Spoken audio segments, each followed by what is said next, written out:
परिचय। अंकिता, हम जानते हैं कि जनन सभी जीवों की वह क्षमता है जिसमें एक जीव लगभग अपने समान गुणों वाले एक छोटे से जीव को जन्म देता है। हाँ, हम ये भी कह सकते हैं कि जनन वो प्रक्रिया है जिसके द्वारा प्रजातियां यानी स्पीशीज आगे बढ़ती हैं। तो आओ, अपने इस नए अध्याय में हम जनन के बारे में विस्तार से चर्चा करें।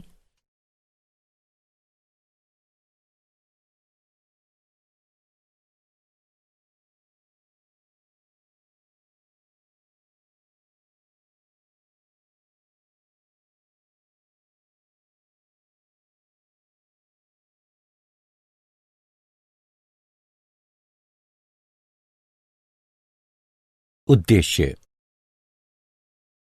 इस पाठ के अंत में आप निम्न करने में सक्षम हो जाएंगे: जनन को परिभाषित करना, विभिन्नता का महत्व ज्ञात करना, जनन के प्रकारों को पहचानना, अलैंगिक जनन को समझना, विखंडन को समझना, मुकुलन की प्रक्रिया का अध्ययन करना, बीजाणु समासंग की प्रक्रिया को समझना, पुनरुद्भवन को समझना, खंडन की प्रक्रिया को समझना, कायिक जनन को समझना। जीवों की समुचित प्रतिकृति। एक ही प्रजाति यानी स्पीशीज के विभिन्न जीव एक समान दिखाई देते हैं क्योंकि उनके अभिकल्प यानी डिजाइन समान होते हैं। जनन प्रक्रिया द्वारा शारीरिक अभिकल्प के ब्लूप्रिंट निर्मित होते हैं।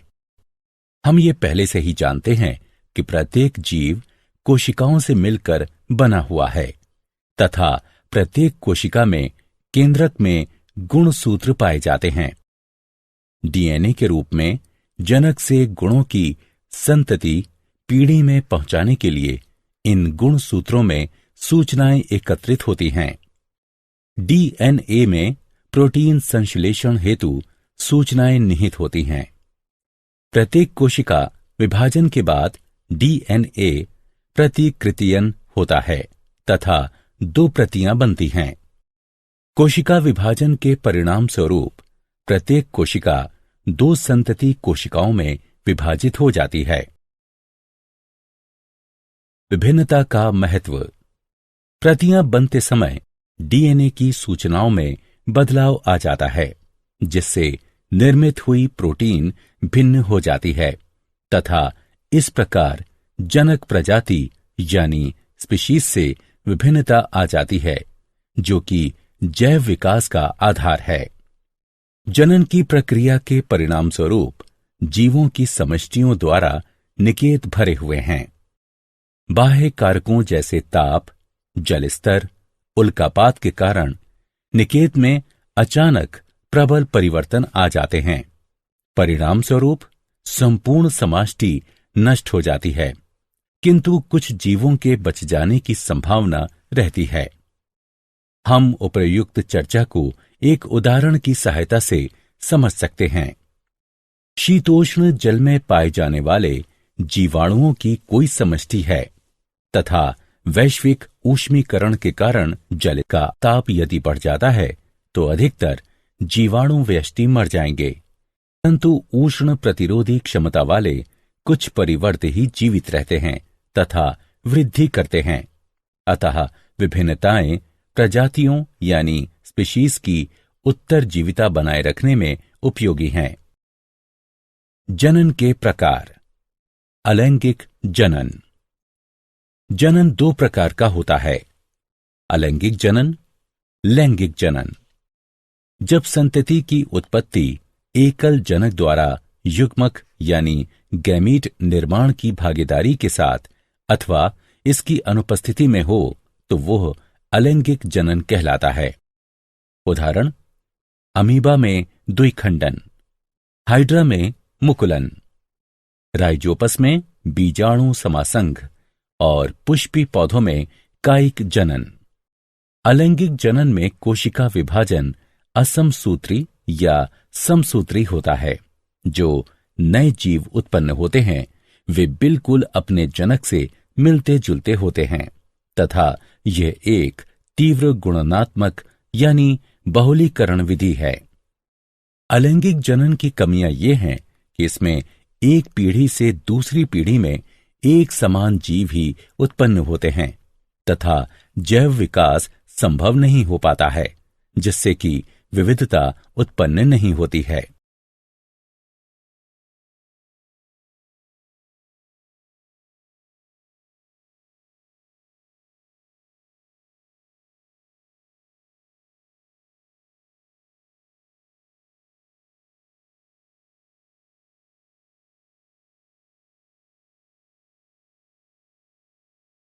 विखंडन। विखंडन में पूर्ण विकसित जनक दो या दो से अधिक संततियों में विभक्त हो जाता है। एक कोशिकीय जीवों जैसे अमीबा, पैरामीशियम तथा अन्य प्रोटोजोआ में अलैंगिक जनन की यह सबसे सरल विधि है। विखंडन दो प्रकार का होता है, द्विखंडन और बहुखंडन। अनुकूल परिस्थितियों के दौरान एक कोशिका का दो एक समान कोशिकाओं में विभक्त होना ही द्विखंडन कहलाता है। इस विधि में असमसूत्री विभाजन द्वारा सर्वप्रथम केंद्रक दो भागों में विभक्त हो जाता है तथा उसके बाद कोशिका द्रव्य में विभाजन होता है। अंत में कोशिका दो संतति कोशिकाओं में विभक्त हो जाती है। उदाहरण: जीवाणु, यीस्ट, युगलीना, अमीबा तथा पैरामीशियम। बहुखंडन जनक खंडन होता है। इसमें प्रतिकूल परिस्थितियों के दौरान जनक का शरीर स्वतः ही अनेक संतति कोशिकाओं में विभक्त हो जाता है। कोशिका का केंद्रक लगातार विभाजित होकर अनेक केंद्रक बनाता है।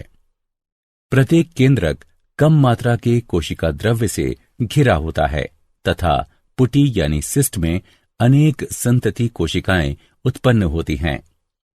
अनुकूल परिस्थितियों में पुटी यानी सिस्ट टूटकर छोटी संततियों को मुक्त करता है। बहुखंडन का उदाहरण मलेरिया परजीवी प्लेस्मोडियम है।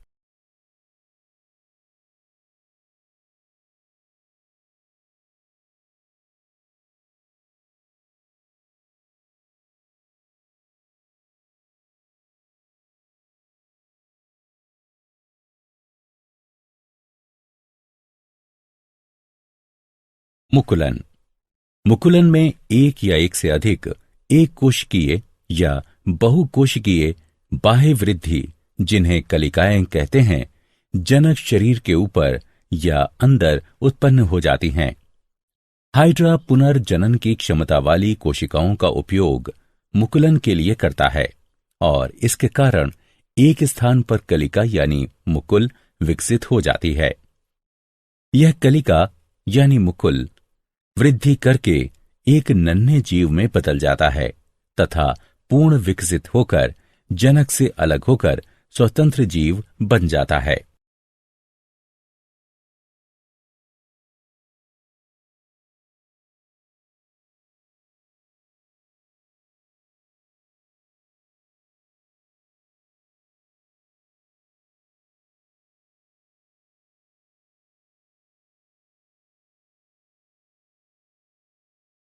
बीजाणु समासंग। जब ब्रेड के एक टुकड़े को कुछ दिनों के लिए नमी और अंधेरे में रख दिया जाता है तो वायु में उपस्थित राइजोपस के बीजाणु ब्रेड पर चिपक जाते हैं और राइजोपस का एक नई कवकी पौधा उत्पन्न हो जाता है। राइजोपस में एक गांठ जैसी संरचना पाई जाती है जो कि जनन में भाग लेती है। इसे बीजाणुधानी कहते हैं। इसमें बीजाणु पाए जाते हैं जो कि नए राइजोपस में विकसित हो जाते हैं।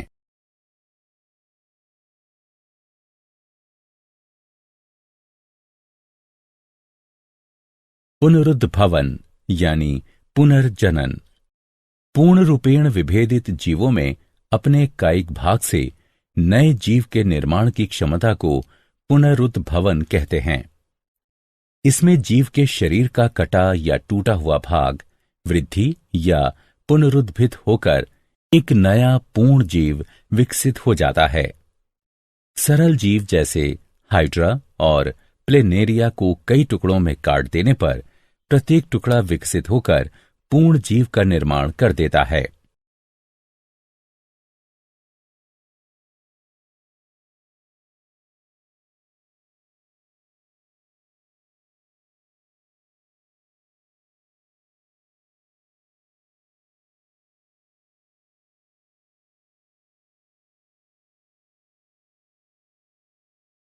खंडन। खंडन में जनक का शरीर तरंग की क्रिया, पुराने भागों की मृत्यु और अपघटन द्वारा दो या दो से अधिक छोटे छोटे टुकड़ों में खंडित हो जाता है।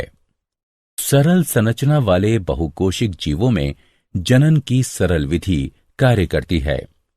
उदाहरणतः स्पाइरोगाइरा सामान्यतः विकसित होकर छोटे छोटे टुकड़ों में खंडित हो जाता है। ये टुकड़े अथवा खंड नए जीव यानी व्यष्टि में विकसित हो जाते हैं। सभी जंतुओं में चपटे कृमि शरीर का खंडन दर्शाते हैं, जो कि नए जीवों यानी व्यष्टि में विकसित हो जाते हैं। शैवाल जैसे कि पायरोगाइरा में खंडन पाया जाता है।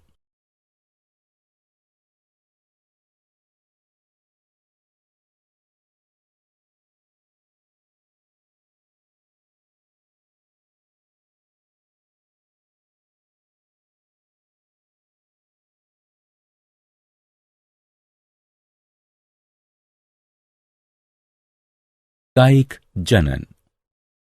कायिक जनन गुणन यानी बहुलीकरण की वह प्रक्रिया है जिसमें जनन अंग की सहायता के बिना ही पौधे के पुराने भागों जैसे तने, जड़ों तथा पत्तियों से एक नया पौधा विकसित हो जाता है। कायिक प्रवर्धन दो प्रकार का होता है, प्राकृतिक कायिक प्रवर्धन और कृत्रिम कायिक प्रवर्धन। प्राकृतिक कायिक प्रवर्धन। सभी बीज वाले पौधों में प्राकृतिक कायिक प्रवर्धन बहुत प्रचलित है। ये तीन प्रकार का होता है, जड़ों द्वारा, तने द्वारा और पत्तियों द्वारा। जड़ों द्वारा कुछ पौधे अपने ऊपर अपस्थानिक कलियों का विकास करते हैं, उदाहरण अमरूद और शीशम। कुछ गांठदार अपस्थानिक जड़ों के अलावा अपस्थानिक कलियों में भी उचित मात्रा में भोजन पाया जाता है, उदाहरण डहेलिया तथा शकरकंदी। तने द्वारा कुछ पौधे तने के बिखरने तथा शाखित प्रकंदों द्वारा कायिक जनन करते हैं, उदाहरण केला, अदरक तथा हल्दी। तना कंद आलू तथा चुकंदर में पाए जाते हैं। आलू का कंद भूमिगत शाखित तने का एक फूला हुआ शीर्षस्थ भाग होता है, जिस पर कि अनेक आंखें या गांठें पाई जाती हैं। प्रत्येक आंख में एक या अधिक कलिकाएं पाई जाती हैं। आंख पर पाई जाने वाली कलिकाओं से नए पौधे उत्पन्न होते हैं। आलू के पौधे कंदों द्वारा उगाए जाते हैं, बीजों द्वारा नहीं। ऊपरी भूस्तारी एक वायवीय कमजोर तना होता है, जैसे कि मैदानी घास, पुदीना, जो कि सतह पर फैलकर पर्व संधियों पर अपस्थानिक जड़ों को जन्म देते हैं। जब पौधे का पुराना भाग मृत हो जाता है तो जनक पौधे से शाखाएं अलग हो जाती हैं तथा स्वतंत्र पौधों का निर्माण करती हैं। बल्ब भी कलिकाएं धारण करते हैं, उदाहरण लहसुन तथा प्याज। घन कंदों जैसे क्रोकस, अरुई यानी कोलोकासिया आदि में भोजन उचित मात्रा में संगृहित होता है तथा ये अनेक अपस्थानिक कलिकाएं भी धारण करते हैं। पत्तियों द्वारा कुछ पौधों में मांसल पत्तियों के कटीले यानी खांचे युक्त पार्श्व अपस्थानिक कलिकाओं को धारण करते हैं। जब पत्ती मृदा पर गिरती है तो अनुकूल परिस्थितियों में कलिकाएं छोटे पौधों में विकसित हो जाती हैं।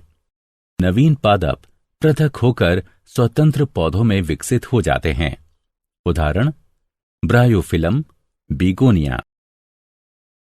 कृत्रिम कायिक प्रवर्धन।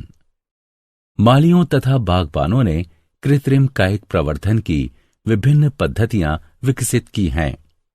कटाई, पर्तन, कलम लगाना, मुकुलन और ऊतक संवर्धन आदि कुछ सामान्य पद्धतियां हैं। कटाई। कटाई जड़, तना अथवा पत्ती का एक अलग हुआ भाग है जो कि आंशिक रूप से नम मिट्टी में गड़ा हुआ होता है। अनेक पौधे जैसे गन्ना, गुलाब, नींबू, अंगूर, कोकोआ, बोगेनविलिया आदि कटाई के माध्यम से ही प्रवर्धित किए जाते हैं। पर्तन। जनक पौधे से पौधे के अलग होने से पूर्व तने की शाखाओं में अपस्थानिक जड़ें बन जाती हैं। तने की शाखा परत कहलाती है तथा यह प्रक्रिया पर्तन कहलाती है। यह विधि नींबू, अमरूद, हिबिस्कस, बोगेनविलिया, चमेली, रसभरी तथा अनेक सजावटी पौधों में प्रयोग की जाती है। कलम लगाना। जनन की इस पद्धति में दो निकटवर्ती संबंधित किस्मों वाले पौधों को एक साथ जोड़ दिया जाता है जिससे कि वे एक पौधे के रूप में ही रहते हैं।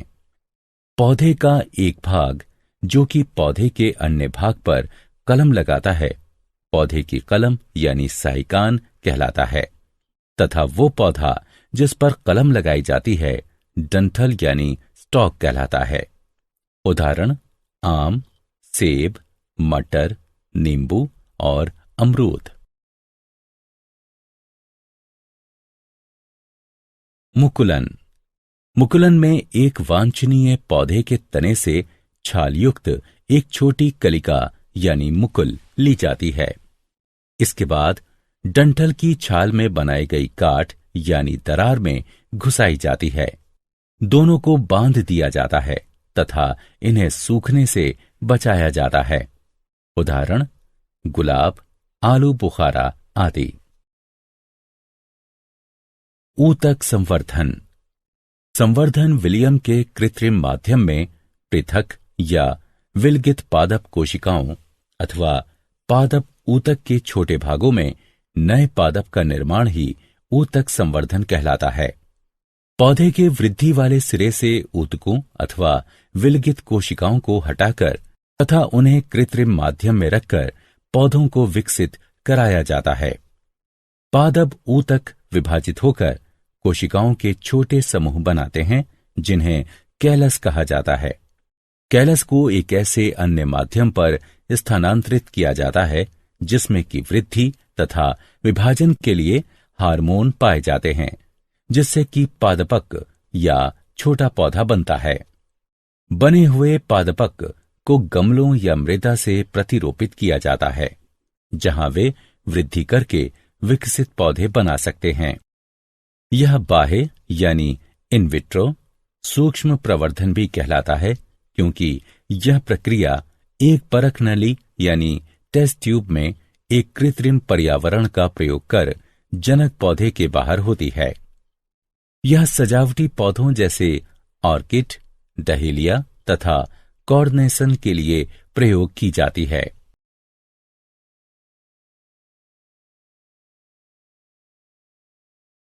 कायिक प्रवर्धन के लाभ तथा हानि। आइए कायिक प्रवर्धन से होने वाले कुछ लाभों तथा हानियों की चर्चा करते हैं। लाभ। कायिक प्रवर्धन एक सस्ती, आसान तथा तेजी से होने वाली प्रक्रिया है। कायिक प्रवर्धन द्वारा जनक पादप के गुण यानी लक्षण संग्रहित रहते हैं। कायिक प्रवर्धन उस पौधे के प्रवर्धन में भी सहायक है जो कि जीवन शक्ति वाले बीज उत्पन्न नहीं करता है। हानियां। कायिक प्रवर्धन से पौधों की संख्या में आवश्यकता से अधिक वृद्धि हो जाती है।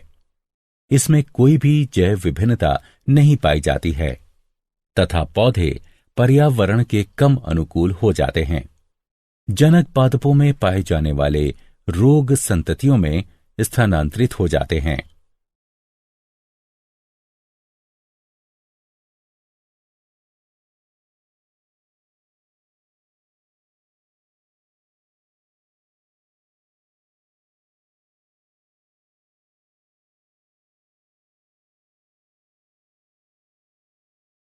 क्या आप जानते हैं, यकृत में बहुखंडन के दौरान प्लेज्मोडियम लगभग 1000 संतति कोशिकाएं उत्पन्न करता है, जबकि लाल रुधिर कणिकाओं में बहुखंडन के दौरान ये 12 से 24 संतति कोशिकाएं उत्पन्न करता है, जिन्हें खंडजाणु यानी मीरोजोइट कहते हैं।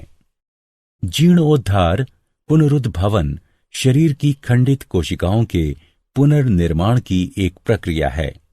उदाहरण, मानव में नवीन लाल रुधिर कणिकाओं द्वारा मृत लाल रुधिर कणिकाओं का प्रतिस्थापन तथा घाव भरना। पुनर्निर्माण यानी पुनरुत्पादन। पुनरुद्भवन शरीर के खोए हुए भाग के पुनर्विकास की एक प्रक्रिया है। उदाहरण, छिपकली में पूंछ, हाइड्रा, प्लेनेरिया आदि। बुलबिल छोटी मांसल विशेषीकृत कलिकाएं होती हैं। जब वे भूमि पर गिर जाती हैं तो नए पादप को जन्म देती हैं।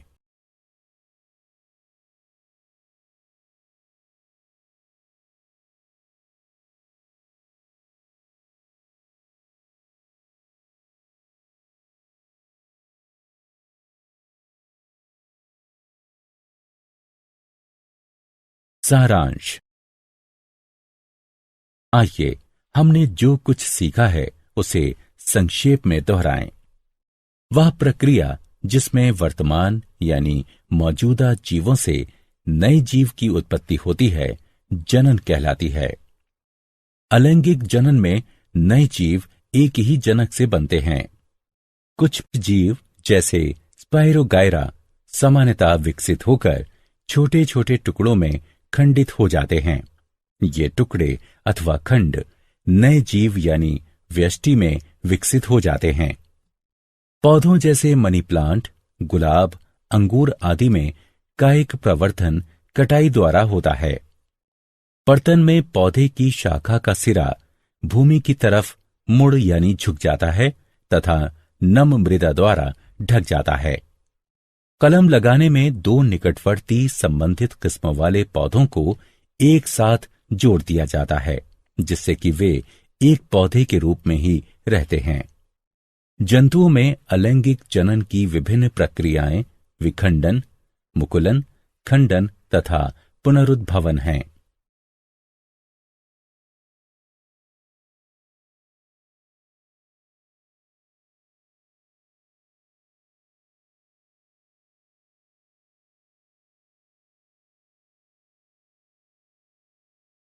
जनक जंतु के दो या अधिक संतति कोशिकाओं में विभाजित होने की प्रक्रिया को खंडन कहते हैं। विखंडन दो प्रकार का होता है, द्विखंडन तथा बहुखंडन। द्विखंडन में दो संतति कोशिकाओं का निर्माण होता है। बहुखंडन में अनेक संतति कोशिकाओं का निर्माण होता है। मुकुलन में एक या एक से अधिक एक कोशिकीय या बहुकोशिकीय बाह्य वृद्धि, जिन्हें कलिकाएं कहते हैं, जनक शरीर के ऊपर या अंदर उत्पन्न हो जाती हैं। यीस्ट में कलिकाएं एक कोशिकीय होती हैं, जबकि हाइड्रा, स्पंज आदि में बहुकोशिकीय होती हैं। कलिकाएं बहिर्जात अथवा अंतर्जात होती हैं। खंडन में जनक का शरीर दो या अधिक भागों में खंडित हो जाता है, जिसमें से प्रत्येक विकसित होकर एक जीव का निर्माण करता है।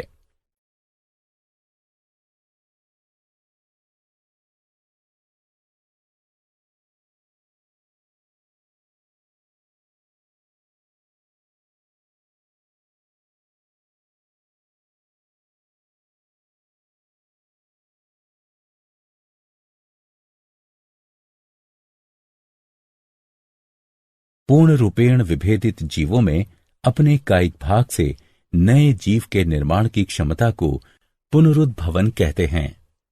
निम्न जीवों में पुनरुद्भवन की क्षमता अधिक होती है।